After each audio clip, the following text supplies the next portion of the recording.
Students, now I am going to discuss the next topic of this unit, that is the center of gravity. If I will say what is center of gravity, it is the point which lie inside the body where entire weight of the body acts. Right student? आप सबने कुछ students ने देखा होगा कि क्या करते हैं स्टूडेंट्स अपनी फिंगर पे एक नोटबुक को रोटेट करते हैं. Maybe few of you also do this. So वो जिस पॉइंट पे नोटबुक को रोटेट करते हैं that is the centre of gravity. If the finger displace toward right और लेफ्ट तो वो आपकी नोटबुक क्या हो जाएगी, इट गेट फॉल डाउन. तो what is this center of gravity? It is the point where the entire weight of the body act, or it is a point in the body where body weight is balanced. ठीक है. And the gravitational torque on the body about the center of gravity is zero. देखो कैसे हम find out करते हैं center of gravity of a body. Center of gravity. Suppose this is a plane lamina. Its weight is acting on its center of mass. So its weight is capital mg which act toward this side, right? Mostly in many cases the center of gravity and center of mass is same.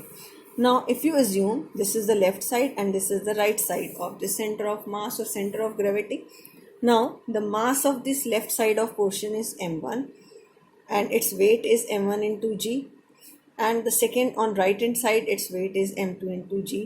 So the torque of ये body rotate इस axis के about तब करेगी, और you can say balance तब रहेगी when the moment of this m1g about this point and m2g about this point must be equal to zero. Right? Means left side weight और आपका right side weight का torque क्या होगा about this point C, zero. Means if this distance is r1 and this distance is r2, then m1g into r1 is equal to m2g into r2. Yes, तो अब आपका this is m1 into r1 is equal to m2 into r2. So in general we can say that where whole weight of the body is supposed to be concentrated. Now student, I am discussing question of this translational or rotational equilibrium. First question is a meter stick is balanced on a knife edge at the center. आपके पास एक metre stick है. Metre stick का मतलब क्या है? That is from 0 to 100 centimeter. This is A and this is B. This is 0 to 100 centimeter.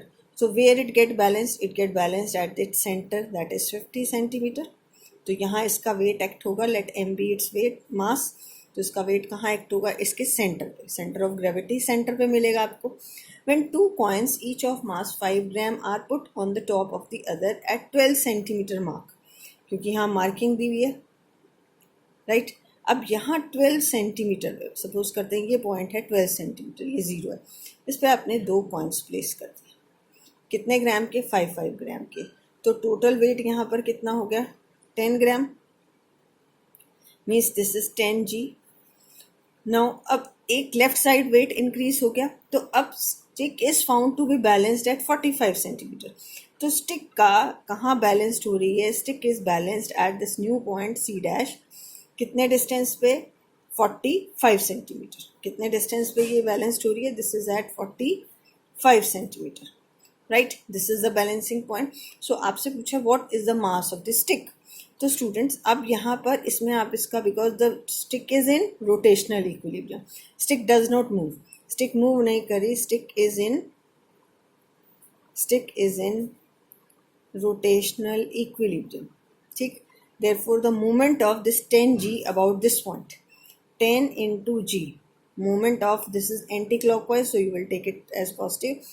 What is this distance? 45 minus 12 is equal to this mg 50 minus 45. ये distance आपका कितना हो जाएगा? 5, और ये distance 45 minus 12.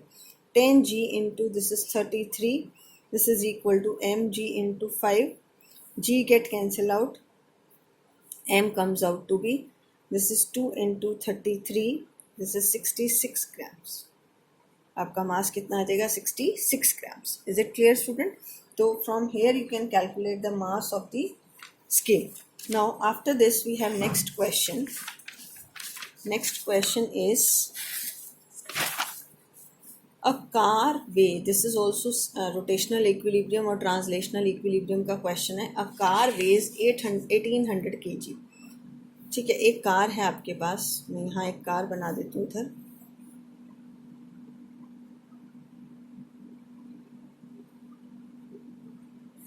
A car weighs 1800 kg means its weight is acting downward. The center of the distance between its front and back axle is, ये front और back axle में कितना distance है, 1.8 metre, 1.8 metre. Its center of gravity is 1.05 metre behind the front axle. कितना है centre of gravity, 1.05 metre behind the front axle. अगर हम ये फ्रंट मान लेते हैं तो ये कितने डिस्टेंस पे है, 1.05 मीटर फ्रंट एक्सेल से, और ये टोटल डिस्टेंस कितना है, 1.8. राइट. आपसे पूछा है find the force exerted by the level ground on each front wheel and each back wheel. तो आपका जो व्हील है, wheel is present on ground, तो ये wheel car exert the force on ground, automatically its reaction is in upward direction. Let us suppose its reaction is R1 and its reaction is R2 in upward direction. Whatever be the reaction, the same is the force. या दो back wheel ले लो और दो front wheel ले लो.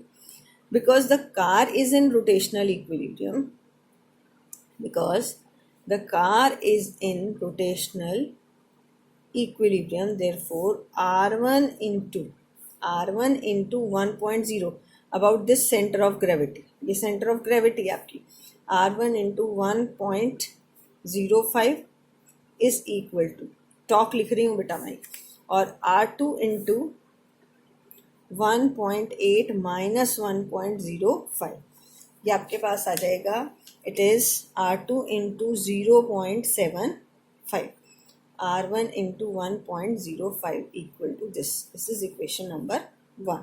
Because this car is in rotational equilibrium, translational equilibrium, for translational equilibrium, total upward force must be balanced by total downward force. r1 plus r2 is equal to its weight 800 into g. This is equation number 2. Now you have to solve these two equations. आपको इन दोनों equations को क्या करना है, solve. यहाँ से अगर आप r1 अपॉन r2 कैलकुलेट करो तो ये आएगा 0.75 डिवाइड बाय 1.05, और इसे सॉल्व करोगे ये आएगा 5/7. तो r1 equal to r2 into 5/7, यहाँ वैल्यू पुट कर दो. This is 5/7 times of r2 plus r2 is equal to 1800 into 10 ले लेते हैं इसे, तो ये आपके पास आ जाएगा 12r2 divide by 7 is equal to 18,000.